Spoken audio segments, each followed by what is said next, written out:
side of it. And so that means that brings us to match number 2 now with SilverName taking on Swidz in this one. And you can see the protections, the bans, and the picks below on your screen. That's what that Divine Shield bubble means. It means that deck has been protected. And so Warrior protected for SilverName. He has brought Bomb Warrior this week.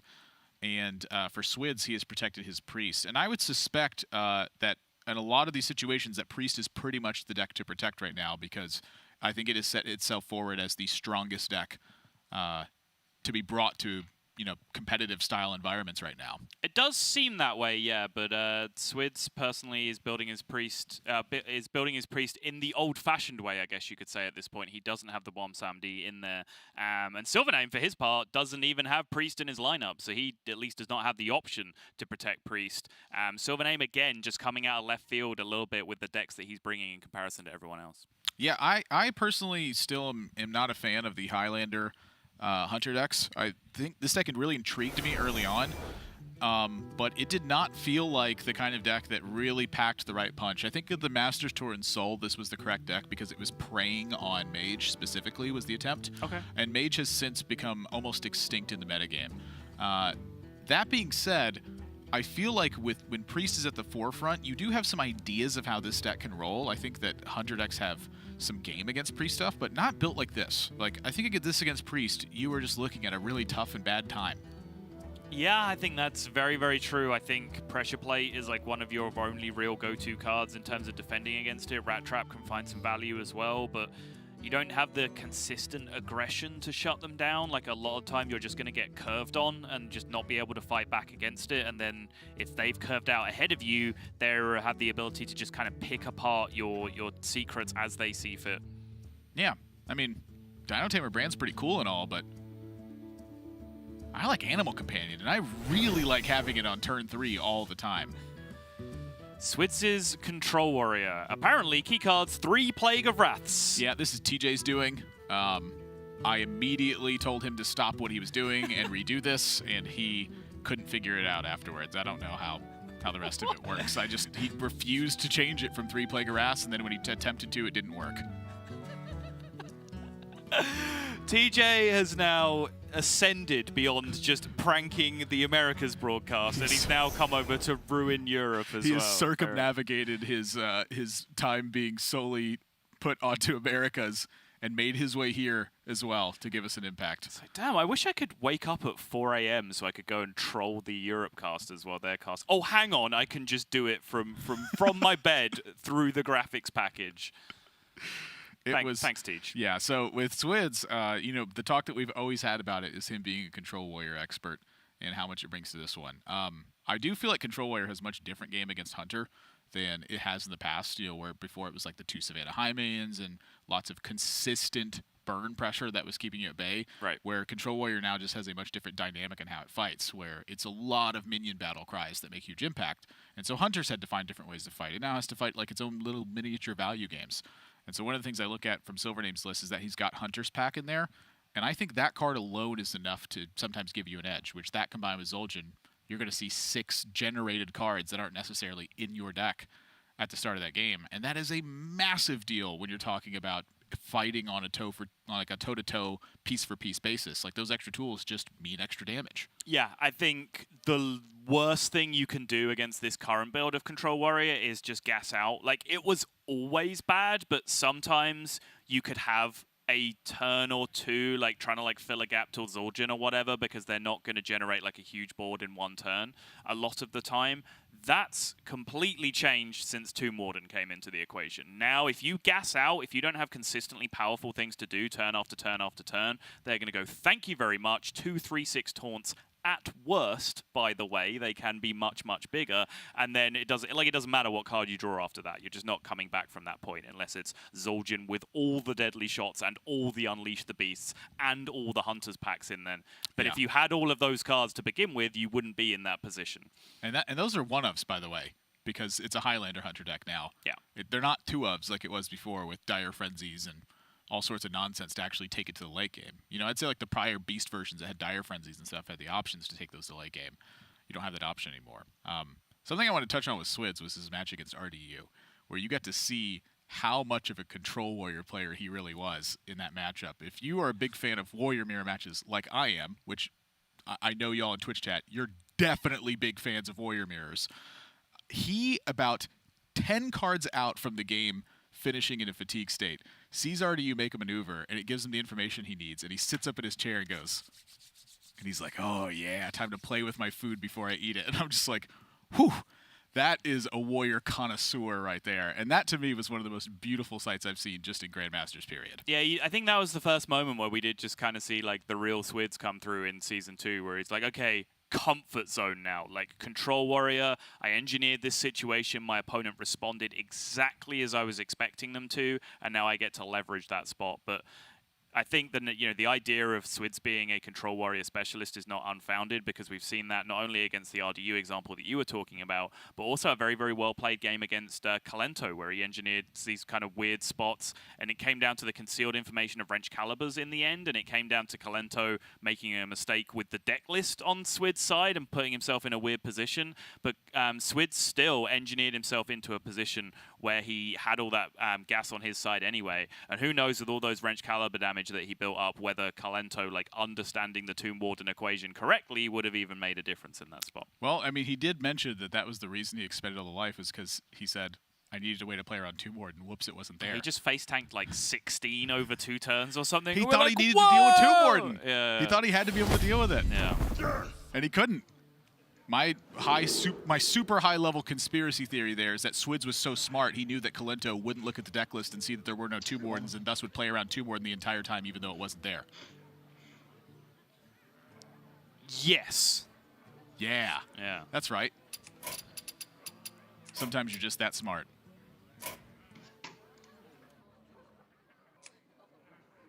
SilverName here, bunch of 3-drops, probably wants to hold on to at least a couple of these, as they are just kind of the best chunky mid-range options, and he can go coin 3 into 3. Animal Companion Ursatron seems like the best way to do that, and that is just about the dream against Warrior, to be perfectly honest. Secret Keeper on 1, start getting the reaction train going, and then coin 3 into 3 and have Unleash the Beast to follow that up later in the game, which is your very best card apart from Hunter's Pack against Warrior when it comes to Zul'jin later on. Apologize for the tech issues that we're having here. Thank you for being patient with us as we get it sorted out.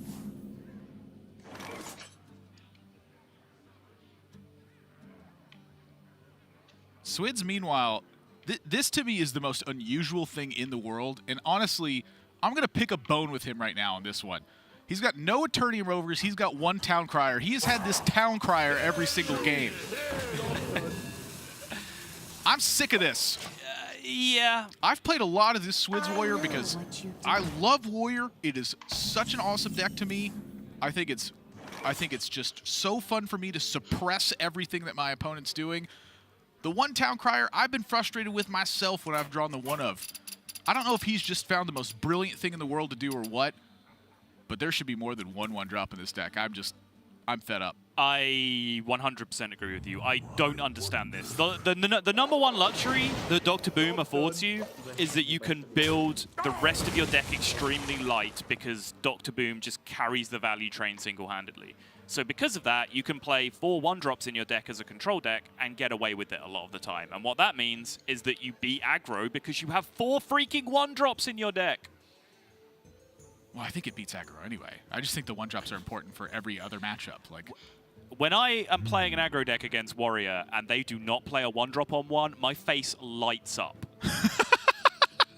Like, that is the news you need if you're going to beat Control Warrior with an aggro deck. And there I saw it, glistening in the sun. No, it wasn't a mirage. It was no 1-drop. Yeah.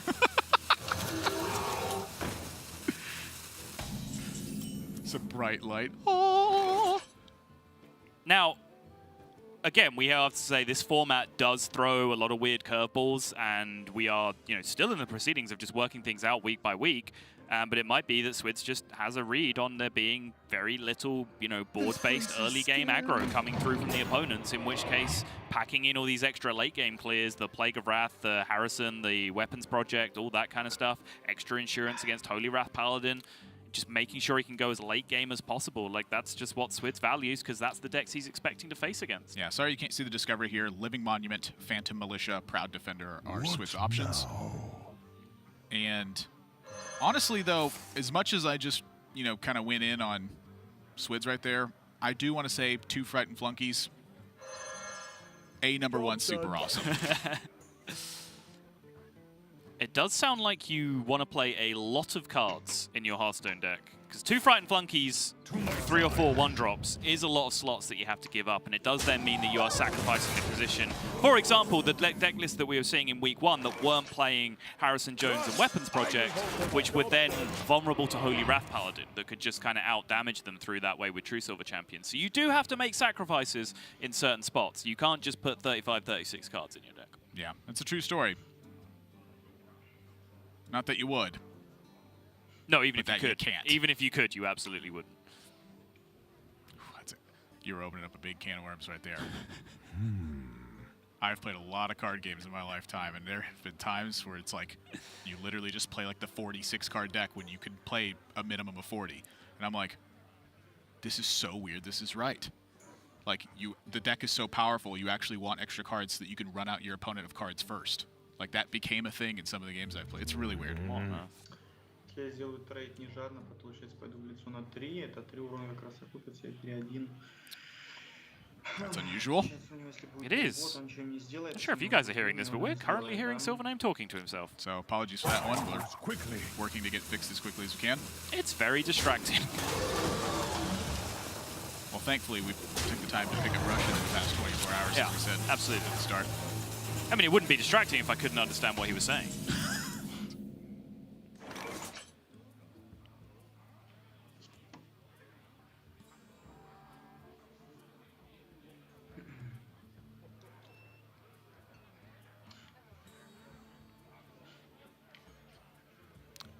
Yeah, so apologies for this. We're going to try to get the tech issue fixed as quickly as we can. We have a discrepancy with the call, and so we're working to get that solved as quickly as possible. Because I definitely want to see SilverName, because he's been one of the most reactive players Yes. on camera, and it is a delight to see someone with just as salty of a soul as I do compete in Hearthstone. Yeah, there was a video put out recently on the Hearthstone Esports YouTube channel, and I believe on Twitter as well, just of kind of the biggest ups and downs for Hearthstone Grandmasters players. And there's one of just SilverName just hitting a lethal and just popping off, jumping out of his chair, exit stage right, he's just off leaping around his room and punching the air. Like, he's been great to watch. Like, in victory and defeat, his reactions to both are top entertainment. I understand why so many people watch this guy on Twitch. It makes sense. Yeah. I mean, because I totally didn't learn Russian. I was lying about that. Big surprise, I know. But, goodness, his reactions are just so pure, and I love it. Like, the fact that in that game against RDU, he just sat there and took the beating for as long as he did. Like, where RDU was just like the top card of his deck was just basically the Zephyrus battle cry every single turn. He just started to look genuinely impressed with how badly he was getting beaten. He's like, well, now I'm just curious. I better ride this out right now, because if I let this keep, you know, festering in future games, it's not going to work that way.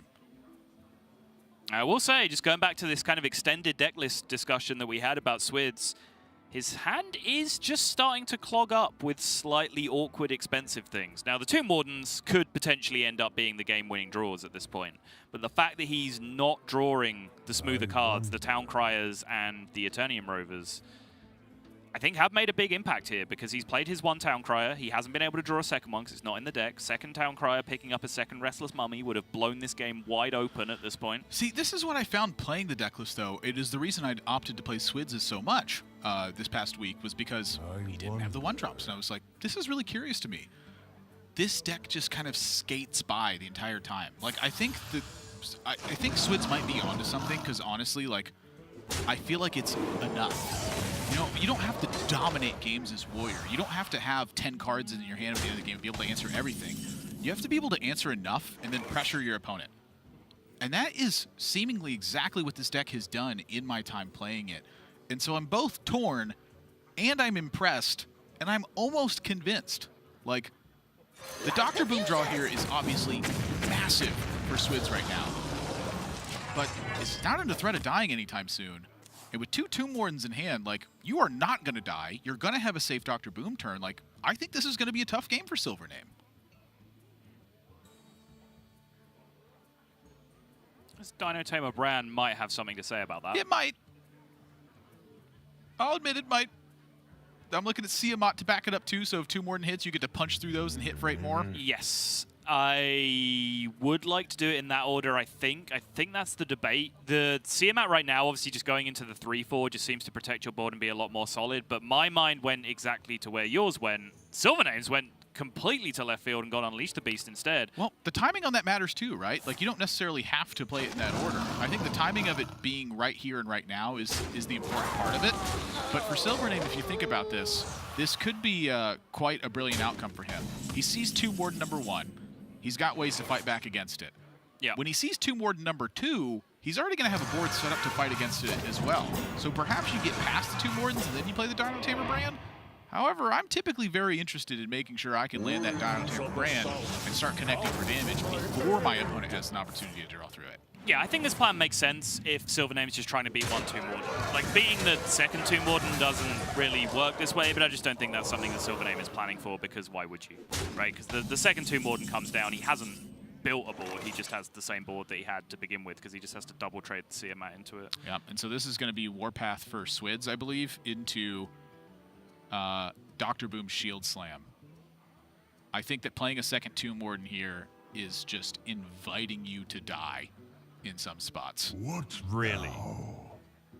Like, if that Tomb Warden gets checked, you take 10. How does it get checked, though?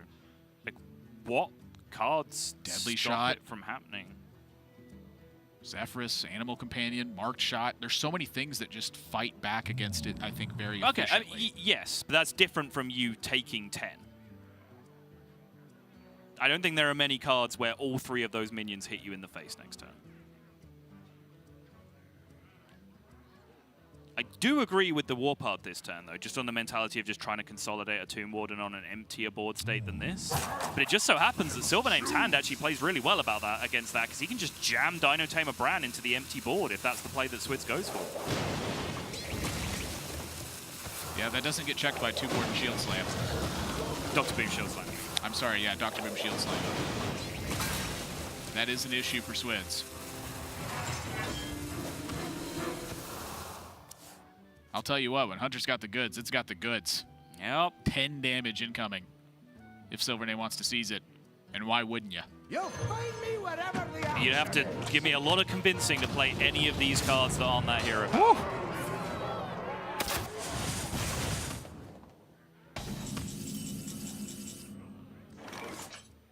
Not big enough to kill the dinosaur either way. Why couldn't I say King Crush? Swidz needs some help. Shield block, shield slam, Plague of Wrath? Panic? I wonder.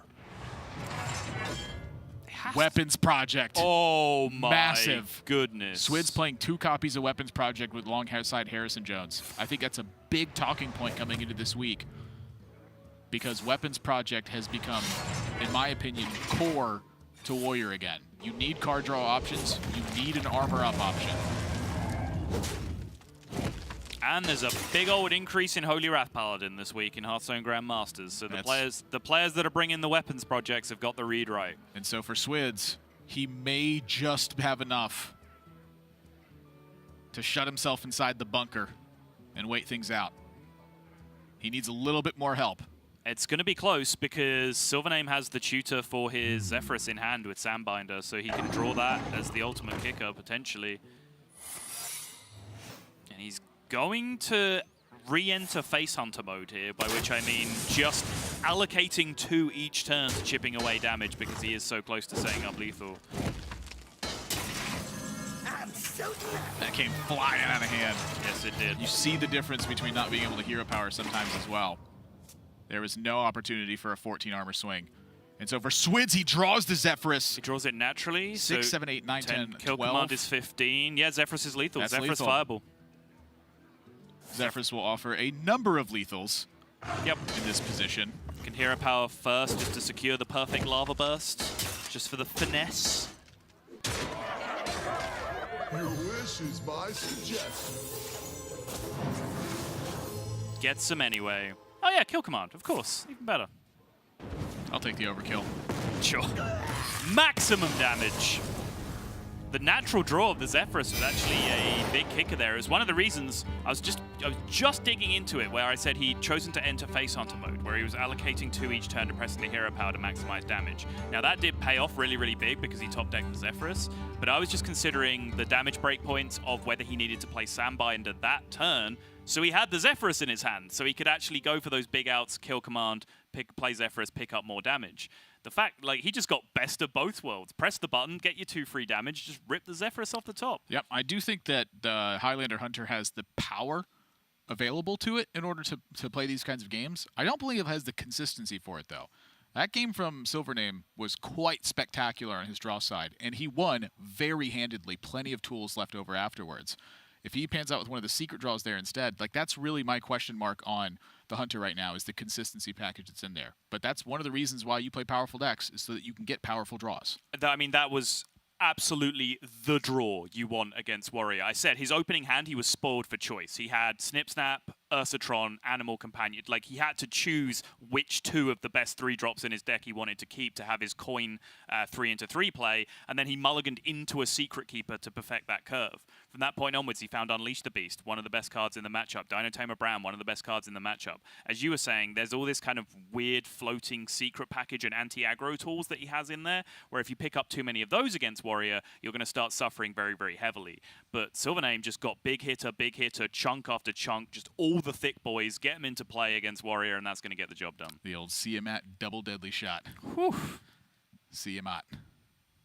I don't know whose name's Who's Matt? Yeah. I guess it's one of the 2 Wardens. I don't know. Maybe it's both of them. Makes a copy of itself. Matt and Dave, the 2 Wardens. We got to go to a quick break. When we come back, we're going to be jumping into Game 2 of SilverName versus Swidz. You're watching Hearthstone Grandmasters, week number 3.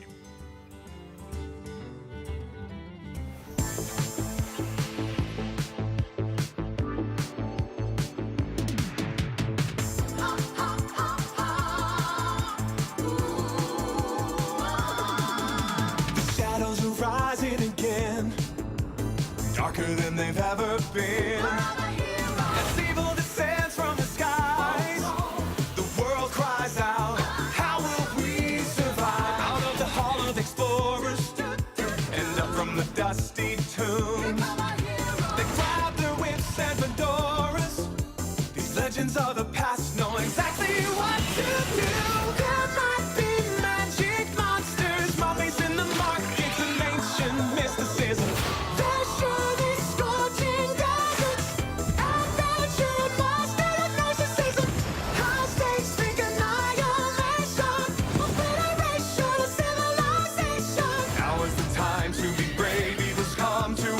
But this league's gonna save the world.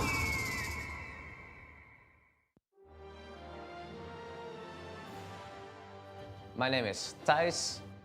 How did I come up with my username? Well, my name is Thijs, and first I was called Thijs NL because Thijs was taken already, so I couldn't take it anymore. And I was a very creative person because I put up my 2 country letters behind it, and that's how I came up with it. What I look forward the most in Grandmasters is the prestige. I have been very looking forward to a more like league-based system, so I was very happy when Grandmaster got announced, and really looking forward for like the rivalry between people by all the matches, and I am actually thinking it's gonna be great. What makes me very unique is that I just really am very passionate about Hearthstone. Of course, a lot of fun comes also with winning, but for me it's also the engagement with the community and just like making people so happy sometimes by just like being on stream, being online, playing in a tournament. That motivates me a lot as well to just be there for the community. I have a very preferred style of playing. It's definitely something that I want to be less predictable, but it's always going to be a challenge for me. I want to just prove over and over again that I'm still like one of the best players in the world. Getting to the top is difficult, but staying at the top is, in my opinion, even more difficult. So I'm just going to do everything I can, and yeah, my goal is kind of getting to the World Championship.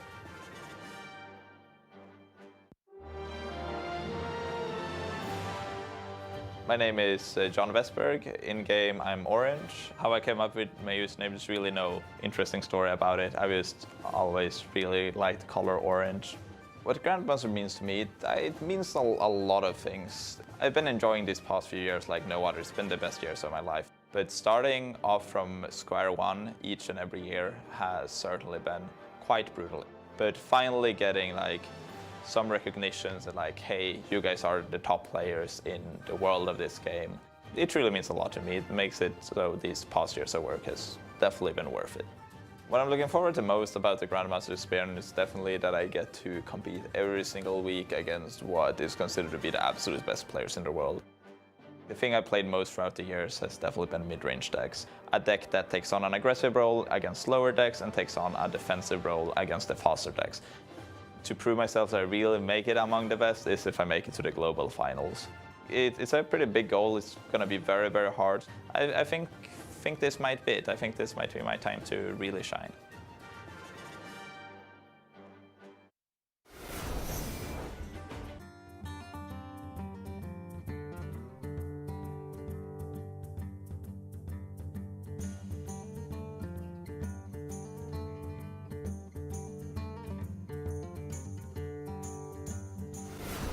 We got to look at Tyson Orange, who will be coming up on our third match, the one right after this one that's taking place. Right now, we're jumping into game number 2 between SilverName and Swidz. I'm Nathan, that's Admirable Zamora. I'm joined by Soddle, and Soddle. This matchup so far is now heating up. We've gotten a big start to this one with the Warrior being defeated in game number 1 by SilverName's Highlander Hunter. And I feel like that was the weak and exposed point of SilverName's deck list this week. In terms of what he's brought to the table here. His Paladin got banned away by Swidz, and he's brought the Making Mummies Paladin to the table. And that is something we need to talk about, because I was going to counter your statement of Highlander Hunter is his weak point this week going in by putting a huge question mark next to that Paladin. But the fact that it's drawn a ban from his opponent here, like, that is a win. Like, you just have to chalk that up as a W. If you bring a deck to a tournament and it gets banned, you have done the job with that deck already. Like, it's a functional victory for that deck. So any question marks I had about it for one series at least are kind of cessated. I just have to say, all right, well, good job. If you're going to put that deck in your lineup and it's going to draw the ban out for your opponent, job done. I looked at this deck yesterday, and I had a huge question mark about it. And then I went, he's facing off against Swidz, though. Swidz never brings aggro. And Swidz just wants to jam his warrior. Heck yeah! The town... You're tilted. I can see it. I'm upset! Speaking of tilted, can I just say I'm loving these introductions. I was getting very tilted by the amount of times you were referring to me by my birth name.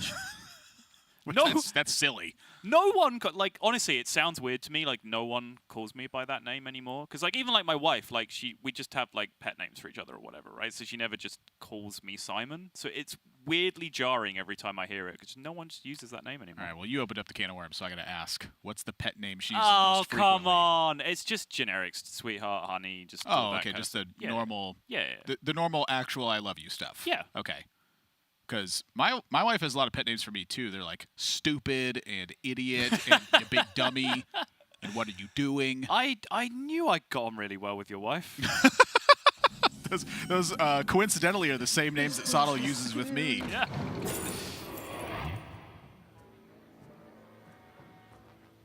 So buckle in.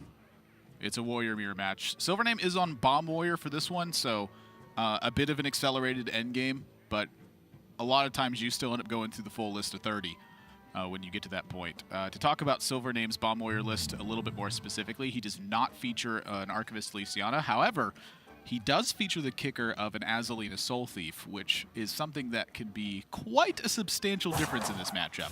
It absolutely can, and it makes the opposing Elysiana an even bigger talking point in the matchup, because Bomb Warrior versus Control Warrior, or even Bomb Warrior mirrors when they're playing Elysiana themselves, the Elysiana is the key card, not necessarily for preventing fatigue, but for eliminating, upwards of 20 damage from your deck when a bunch of bombs get stacked up there towards the end of the game. However, in this dynamic, the longer that Swidz waits to eliminate more guaranteed damage from his deck by waiting to the point where, he gets down to 6 or 7 cards left and 4 of them are bombs or whatever. That's not an uncommon scenario in the matchup. A lot of people will like to wait till that point and then play their Elysiana to eliminate it. If Swidz waits that long, SilverName's going to draw his Elysiana. sorry, draw his Azalina, and then is going to be able to get himself an Elysiana from his opponent. Their names are just so similar. I know, it's very annoying. Yeah, let's just give them pet names. New deck and new hand. Sure.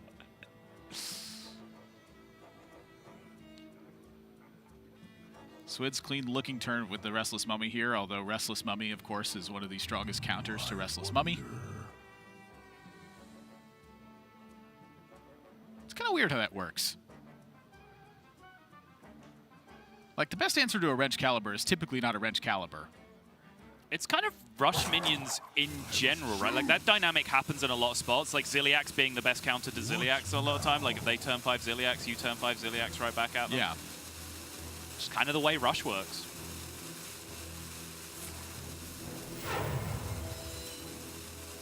No tomb can hold me. I was wondering if Swidz was going to opt for anything else, but I just could not see anything else that No. made sense. Looks like a pretty clean mummy turn.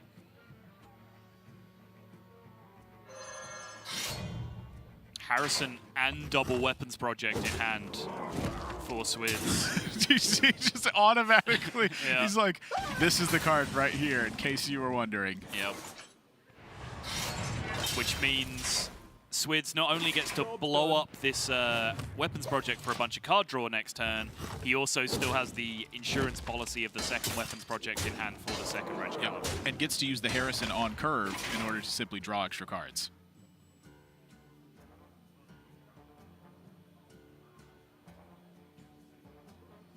When your opponent's playing Bomb Warrior, the dynamic of creating aggressive situations is much more important due to the aggression that's being put onto you. You have to have the tools to fight back. And drawing a bomb early on, good for Swidz. That's what he wants to see. That belongs in a SilverName already just a long way behind in this matchup now. First Wrench Caliber completely shut down, early aggression shut down. The one bomb that's gone in has been drawn, so his Blastmaster Boom is just muted right now. He does have the Armadillo with a laser cannon on its back to buff up a 2 more, though. That's fair. And a Ziliax. Just got better. And, by the way, a Frightened Flunky. If we're just going to name cards, I can do that too. And by the way, why couldn't I think of an obscure card right there? Yes. War Golem. Search file system admirable for any taunt minion. No, failed. Yeah, I was just like, No search I was results. like, ah, I can't think of anything.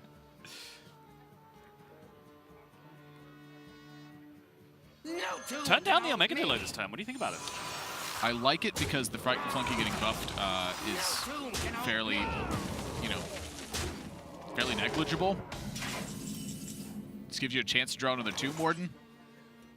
Having another big taunt in hand that gets buffed by the Armagadillo, I think, is good. Perhaps your opponent spends removal on this turn, and it's harder to answer Armagadillo. I think there's a lot of benefits to holding on to it. You know, the timing of Armagadillo is, you know, almost just as important as the effect. Yeah, it does make sense because, like I said, his Blastmaster Boom is just a War Golem right now, so he's not playing that on 7. So essentially by recycling his Frightened Flunky into a different taunt minion that he'd rather get buffed, he can then, even at the very least, just play his Armagadillo as his turn 7 play and just have a more effective buff on a different minion than the Frightened Flunky next turn. This Town Crier has just dealt its 5th point of damage. The one Town Crier, by the way, that he's had both games, by the way. He never has to have the liability of drawing a Town Crier ever again. Genius deck building. The liability of drawing a Town Crier. And I do believe this was SilverName's plan. Part of foregoing their Armagadillo as well is he is. I think he's doing 2 things. Number 1, I think he's attempting to force removal from Swidz. Number 2, I think he wants the Armagadillo to come down into a Dr. Boom turn to try to make sure that he can throw Swidz off of playing Dr. Boom at Genius. Yeah, that's a really good point. However, that is risking a lot of bad things happening. And so for Swidz, I think it's about trying to set up this heroic Innkeeper. Like, I think that's, one of the reasons to stack the Snip Snap is so that you can trade it off on your terms. It's going to be the second time we've seen it in Warrior. The last time was Blastmaster Boom and then follow it up with Heroic Innkeeper for the full set. And now Swidz is just setting it up again. Can hold me. Keep the Town Crier around. He's done such a good job. He's a good boy. Just look at him. No! No! Town Crier, why? It just doesn't want any minions on board vulnerable to Dynamatic, I guess. It's 6 points of damage. That's the cap. Yeah. Rest in peace. And so this has to come down early, I think, as a response to the second Restless Mummy clearing out the board position too easily on Swidz' side. You can no longer afford to forego tempo plays. But I think it's also just his last play in hand that doesn't have a significant sacrifice, right? Like if he plays the Warbear or the Tomb Warden, he's sacrificing the big buff that he gets on them. If he plays Dr. Boom, then that's just a War Golem, and he's sacrificing Blastmaster Boom. And same thing with Clockwork, with the Alec even. He just kind of process of elimination, just had to play it. Light the fuses. This place is scary.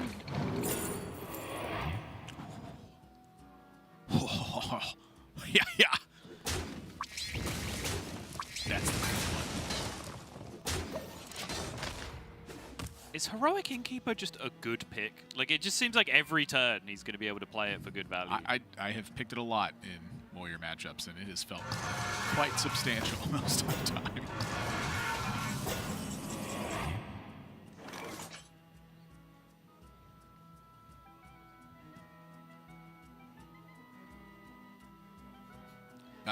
Swidz just like, well, this is a really good hand to buff up with Armageddillo, but what happens if my opponent just Azalina's my hand right now? Well, the reason he doesn't want to use the Heroic Innkeeper right away is the fear of Omega Devastator. Sure. I think that the swing that, weirdly enough, I think the swing that Heroic Innkeeper could provide is dynamic, and so that's the reason I want to play it early. It's also just outside of the range of Omega Devastator right now. It would be at 12 health. Yep, 4/4 +8/8. And Swidz right now, he's not debating just this turn. He's visualizing like how this tempo swings back and forth. What does the ping pong look like if I go with one play over the other? I genuinely do think he's considering Azalina implications as well on every turn. Now that he's drawn Elysiana, he's like, well, if he Azalinas, he gets my Elysiana, but at least I can make it so he just doesn't get a giant handful of buffed, taunted minions as well. In the end, he just says it's just too much value. Just got to go for it. Yeah, I want to see how this pans out because my feeling is still on the Heroic Innkeeper being a tad stronger in this situation. Oh my. No. Please, no.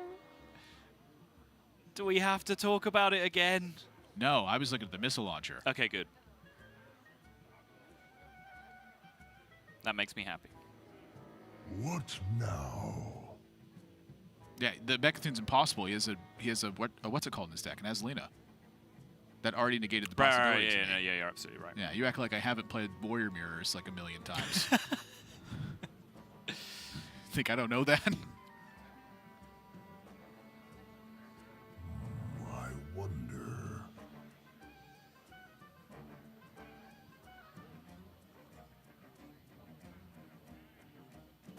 I mean, he could fill up his hand and burn the Azalina. Get on my level. Super ultra next level plays. Yeah, Mr. Warrior Mirror over there. Didn't think of that one, did you? Yeah, I love burning my deck so that way I can attempt to win with this card. I guess I do kind of love that. It's about as likely to happen as any of the other Mecha'thun win conditions people have please. made up. 1v1 me. Sure. If the rules are you're only allowed to win with Mecha'thun, yes, anytime. What if the rule is every time I'm offered Mecha'thun, I have to take it and then attempt to win with it? Yeah, no, yeah, Okay. that's what I'm saying. Yeah. Okay, okay. Because as a natural occurrence, that's just actually a disadvantage to you at that point, I think. Yeah. Save the best for last.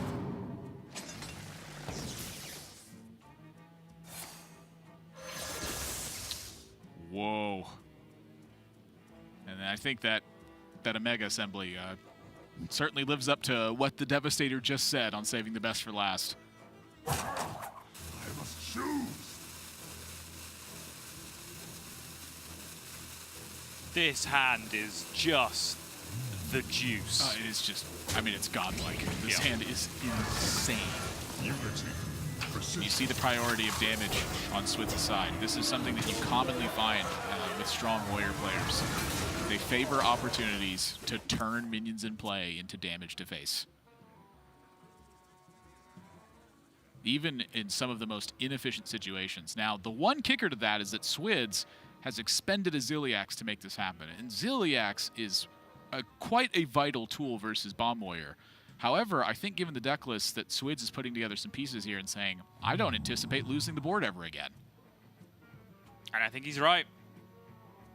And I think when he's also just hanging out at 37 and he knows that he's only getting hit in the face by one more Wrench Caliber swing and there's only one more bomb from Wrench Caliber going into his deck, all he has to account for at that point is Elik plus some Clockwork Goblins. He just feels like he can beat the deck at this point.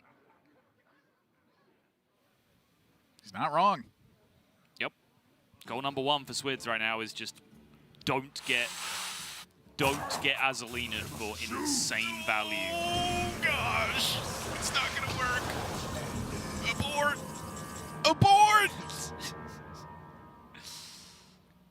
Like Swidz, to my mind, now just has to play his cards and play aggressively. Like recklessly spend these cards for whatever value he can get. Because if SilverName does not do the same, i.e. spend all his cards and then Azalina Swidz's entire hand, he's not winning. Mayday! He just took 12! Swidz is the control warrior!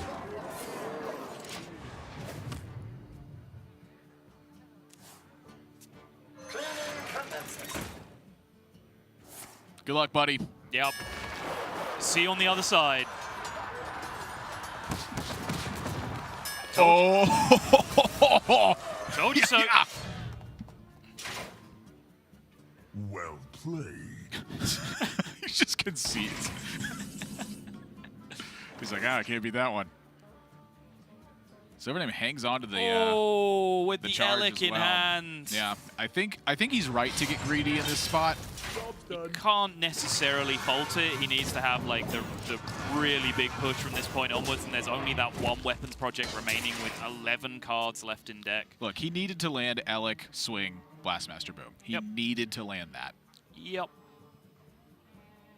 My argument would be, did you need to land both charges on that? Yeah. I think he kind of did. Okay, fair enough. Personally, I think like you could even have gone like Elik swing on the next turn, then like play Warbear or something else from your hand, and then on the following turn swing again with Dr. Boom and get the full set. Or hold it for the other Elik that you draw. Sure. I mean, that would be getting incredibly greedy at that point. I figured that was part of the plan. I don't mind him getting greedy either. I think he needed to. Yeah, I think what we're agreeing on is some level of greed was justified in the position that SilverName finds himself in, which is very, very, very far behind. Yeah.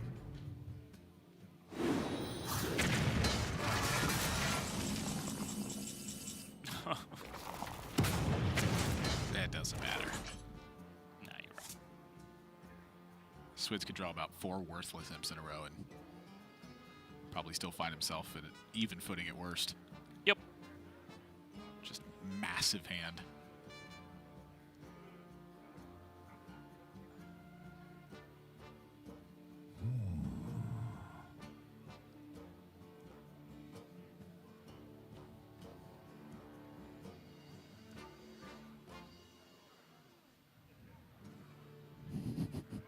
It's ended up not looking quite so good. Still an 8/8. Yeah. But it costs 8 and it's being buffed. Like, that's not impressive. I must choose. In the words of Shania Twain, Admirable, Whatever, that don't impress me much. whatever way you get the job done. Yeah, fair enough. Still looks like a mountain giant to me.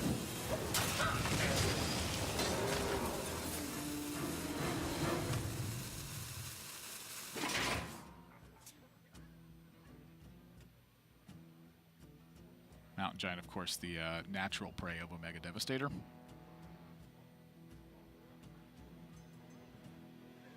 And buffed 2 Morden, the natural prey of buffed Amani Warbear. Ah, yes, the Hearthstone food chain. Everything the natural prey of Priest.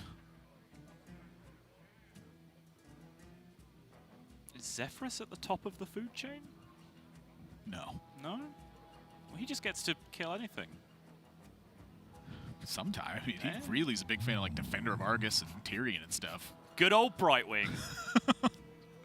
That's a perfect card.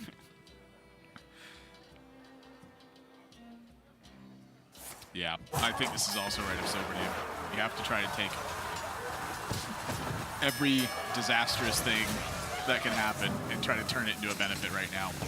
I gotta say, I was very confused by the initial Amani Warbear instinct. Which did not seem to do much to the board state. It didn't. It was quite poor looking. And for Swidz, he knows this means SilverName's kind of running out of stuff. And so I'm anticipating him continuing to ramp up the heat here. Just a pair of 4-drops.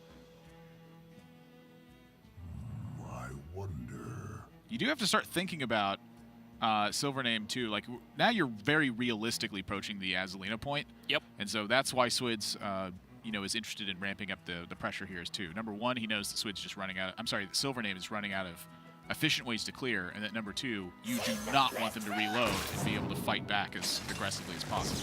Yep. I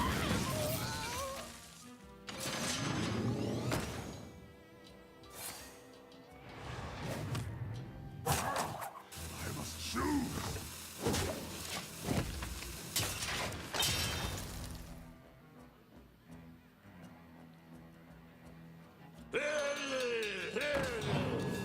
Town Crier does pick up Restless Mummy for SilverName.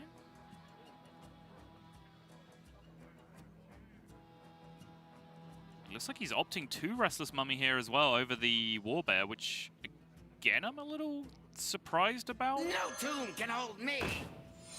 I think you're genuinely just concerned about getting clocked for 4. If you're going to use the weapons project for that, though, my head goes to the Warbear. No tomb can hold me.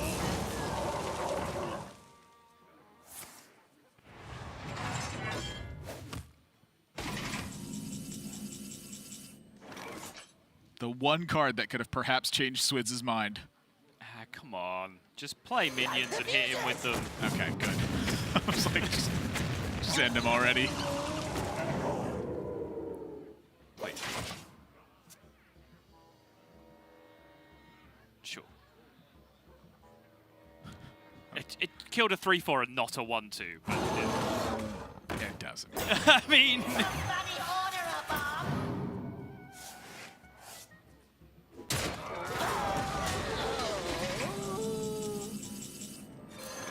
I'm so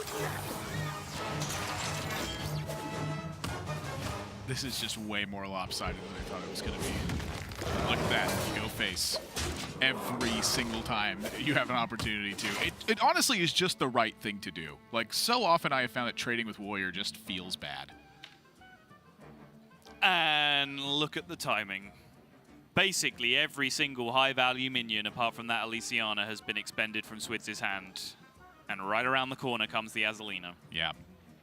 I do think that as soon as Swidz gets an opportunity, he should consider the Elysiana. Most of the bomb cards are just gone from SilverName's deck, and you don't want him to be able to try to go toe-to-toe with Elysiana. There's So one Clockwork Goblin left at this point, I believe. I can totally see him going Shield Slam Elysiana here. Yep. I can see him doing a lot of different things. Like, all of his plays just make sense. I am fully on board with Shield Slam Elysiana. If you Elysiana now, you always win in fatigue anyway, right? So Put you at 10 cards to 9. Yeah, exactly. So what's the concern? Concern is that SilverName's remaining deck beats your remaining deck based on the quality that you get from your Elysiana? That's not happening. Well, what is SilverName's remaining deck? He does not have an Omega Assembly left. He has an Eternium Rover left. He does not have Omega Devastators. He does not have Blastmaster Boom. He has a Tomb Warden. Yeah, it's not sounding like the most difficult deck to beat in the world, I'm going to be honest. Now, this is curious to me.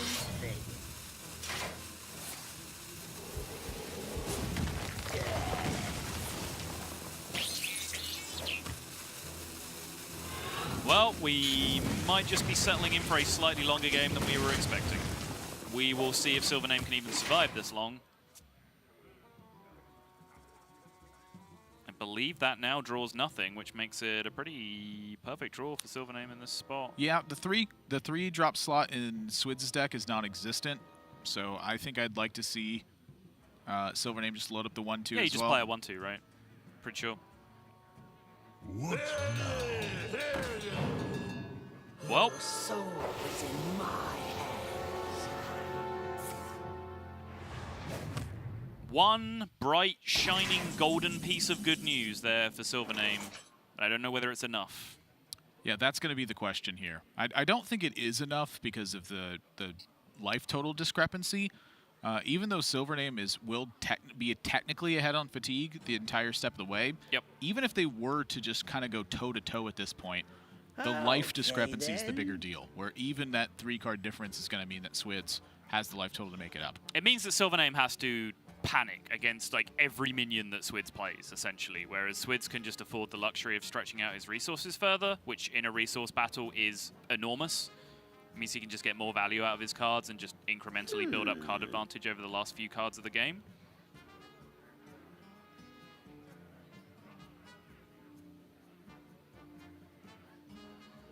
I really want to go back and look at him playing it next turn. It's an easy call to make when you can see the Azalina on the other side. I'm not denying that. Okay then. It just made sense to me. He had a handful of removal for killing minions. He already had a Super Collider, he already had a Brawl. I believe he already had that Plague of Wrath as well, just for killing things that your opponent plays. So the rest of your deck that you get off the Elysiana does not seem like super important, just for beating the few threats that SilverName has remaining. Can't do nothing. Does that mean he can do something? Yes.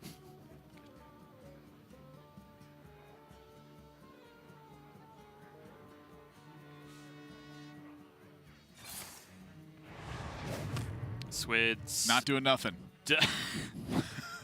does himself have a 2 Morden remaining, which might be encouraging him to hold on to this Armadillo?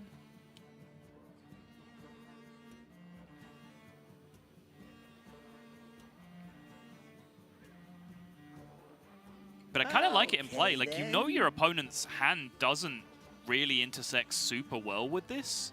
I guess they do take 4 if they want to clear it. Yeah. Have to spend their whole turn, skip their hero power, and take 4. Or spend a Plague of Wrath. I'm just thinking, what's the rush?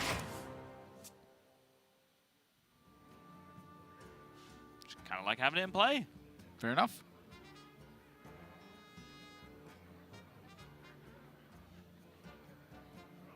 Yeah, it's a pretty sizable threat. Like I said, SilverName just kind of has to panic at the face of every minion he's facing down right now. I wonder. Just can't afford to get hit. When you know your opponent's hand here, it makes it so much harder to defend yourself with 2 Morden because you know they have Plague of Wrath and they have a Super Collider. Yep. So what are you going to do? Plague of Wrath. And like if he doesn't suck out the Warpath and the Plague of Wrath there, it doesn't matter how big his 2 Mordens get, they're just going to get Plague of Wrath later in the game anyway, so why wait for the buff? I mean, that just makes sense from Swidz' side. Not a good Omega assembly. Nope.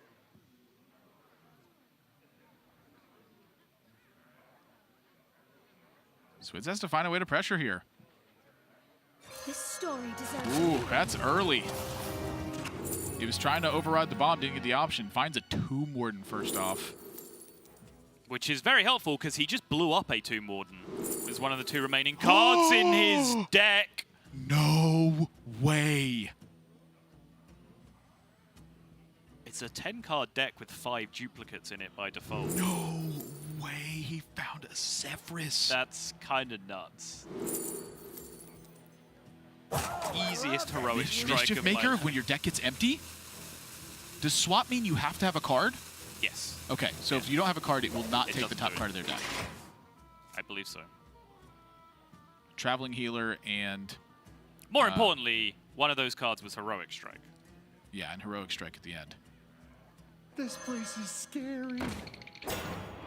All right, I can see some futures in which SilverName wins. I think he needs to draw Dr. Boom pretty soon, though.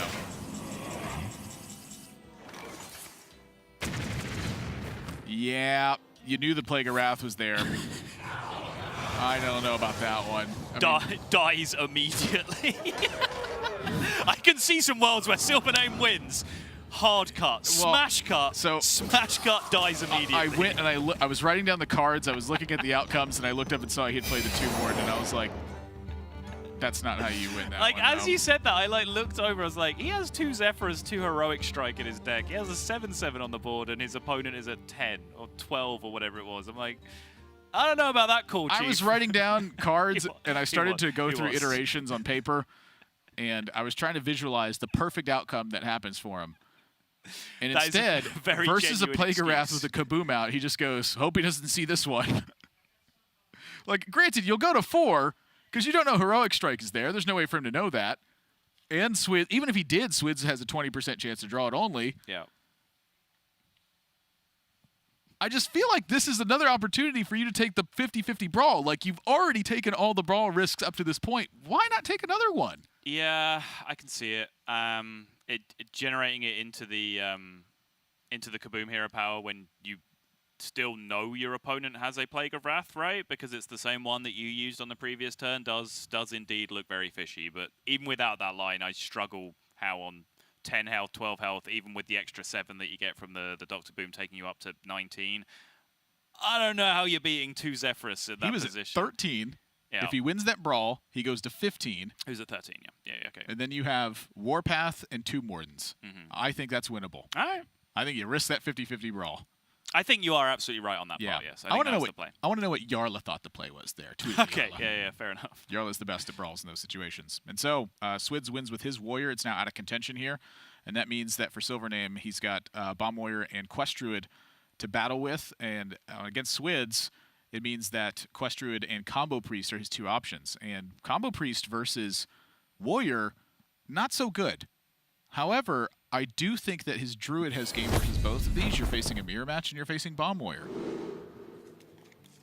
So he got pinned. He couldn't play Priest this series. Yeah, I would have expected to see him go with the Druid as well. Yeah, I think you're right. It's weird to see that like Priest started off in a poor spot going into this game number 3, but it kind of did. Maybe SilverName's lineup here actually starting to make some sense.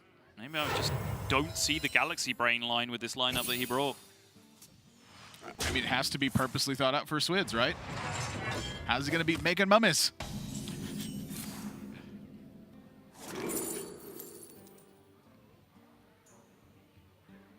Swidz had said last week that Tending Tauren was the best card in the deck, and is not included this week. Hats off to Swidz. Correct call. Wait, which? This one? The no Tending Tauren, Okay, yeah. good. I still like tendies. I don't know. What do you want from me? You couldn't even tell me your favorite place to get them from. The card! How many times are we going to go through this? Pretty much every time you say Tendies. All right, good, Yeah. good. Well, good to know. At least I know where we stand.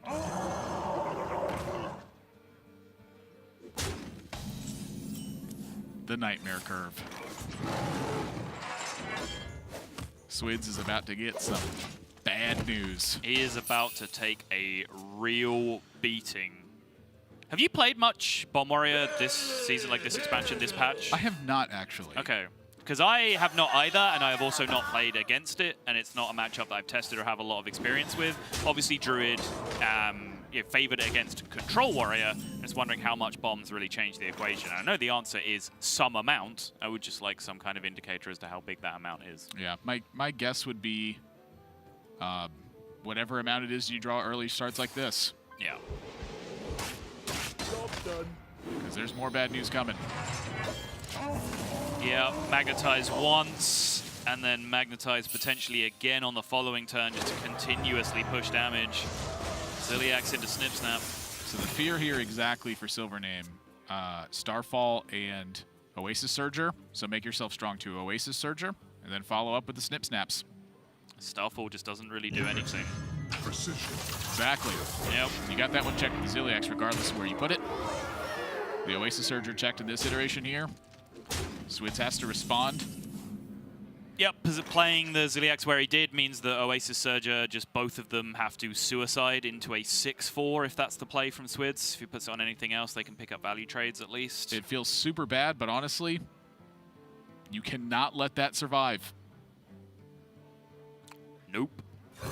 Swidz knows this. Don't leave those up or you die. 6 more coming in this turn. 2 bombs in the deck already. Blastmaster boom drawn. Oh boy.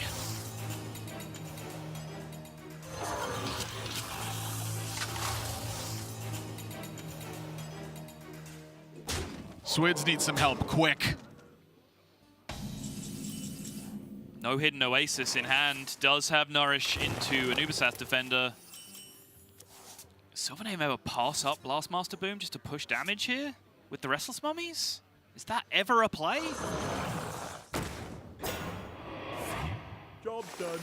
You might when you're staring at a bunch of bees. Yeah.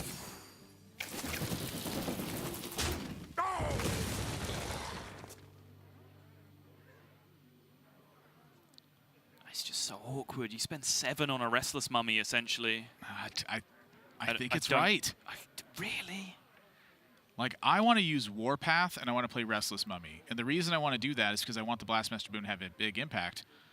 You are free to just risk it, though. I think this is just too much pressure. Like, there's nothing wrong with this. Like, you have a Warpath in hand. You can just detonate all these boom bombs next turn. He's dead! There's no way you win through that! I don't think there was any way you won before. You would Starfall and have all the bombs hit your bees. Fair You'd enough. be at 11. Like, maybe there's something there then. You Yeah. just took 5 after they played the Blastmaster Boom. Yeah. What to do?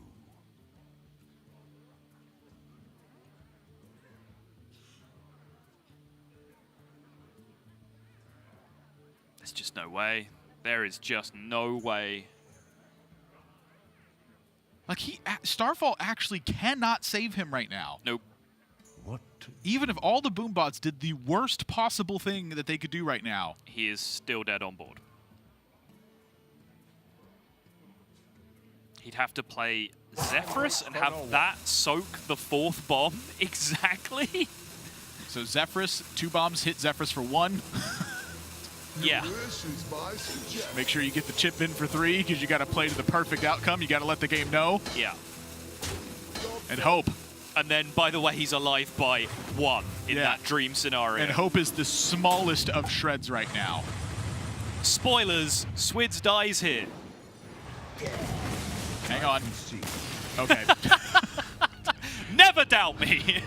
The spectator client does not catch up with us as soon as it does on Swidz's perspective. So one of those bombs touched face. It's fine, I already spoiled it. I don't know what the problem is. SilverName absolutely decimates Druid in game number 3. And that's the reason that Bomb Warrior is one of the decks I think you consider bringing to a tournament scenario. Is that A, it's still going to give Priest a tough time. It's still going to give it a run for its money. And then B, against Quest Druid, you have many different opportunities to apply pinpointed pressure. And if that pressure comes down, that means the Druid struggles. That's the way to counter it. It definitely did. I mean, look isn't the right word. In theory, it is a lot more impressive against Druid, because actually what we saw last week was Control Warrior doing exactly what happened there, just getting the most consistently aggressive starts and then just forcing Druid to be reactive the whole game and ended up winning by drawing the clears. But in theory, that should not happen, and Druid should be favored in that matchup. So maybe, Bomb Warrior does make some sense there, but I think more interesting to me is just the broader picture, the grander designs of what SilverName was doing with his lineup. Because to bring Making Mummies Paladin, Quest Paladin, get it banned, and then get into a situation in Game 3 where Priest just did not look like an attractive pick for his opponent, Like, is that a coincidence? Is it all some geniusly put together thing? Like, I apologize in advance for the shade, but I struggle to give someone credit for the Galaxy Brain line when they brought Murloc Paladin last week. Like, I'm sorry, that's just where I stand. That deck is not that bad. End of story there. But I think the game for Swidz to queue up the Priest would be in game number 1, where your opponent has the option to play Highlander Hunter and the option to play their own Quest Druid. Yeah. To me, that's the game that you attempt the Priest. I Or else you're going to get it in. don't disagree with you. I think that would... What did You also get a softened impact versus Warrior because it's not a pure control warrior at that point. What did SilverName play game 1? He played Highlander Hunter, right? Correct. Interesting. Because I'm just wondering, like, with that in mind, whether that would influence SilverName to pick Bomb Warrior as the lead out in that position because you're predicting what you described as the thought process from your opponent. Tough one. Interesting. I like the format. Will continue to evolve week after week, and we're going to get into a lot more of these situations. I think having a kicker deck in there changes a lot of things that go into this format personally. Now, some of the players disagree. Some of the players agree. I think there's opinions on every side, and that to me is what makes it most